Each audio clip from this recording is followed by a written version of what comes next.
Okay. ఇక ఏపీకి సంబంధించిన కొన్ని హెడ్లైన్స్ అనేది ఇక్కడ చూసి, ఇక పెట్టుబడులే లక్ష్యం, పారిశ్రామిక పార్కుల అభివృద్ధిలో కొత్తగా 4వ విధానం. ఇక ఇతర రాష్ట్రాల్లో 5 అత్యున్నత పాలసీల పరిశీలన, ముసాయిదాపై సీఎం చంద్రబాబు సమీక్ష, నూతన పారిశ్రామిక విధానం సెప్టెంబర్ 20 అన్నట్టు ఒక హెడ్లైన్స్ అనేది మనం ఇక్కడ చూస్తున్నాం.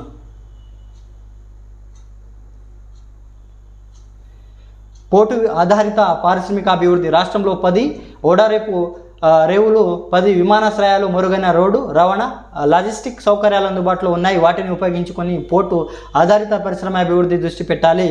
Green energy, green hydrogen, green electric వాహనాల తయారీ, ఆహార శుద్ధి రంగంలో పెట్టుబడులు ఆకర్షణకు అవకాశం ఉంది చంద్రబాబు సూచించారు. పారిశ్రామిక మౌలిక సదుపాయాలను కల్పించడానికి PPP విధానంలో ప్రస్తుతం ప్రాజెక్టులు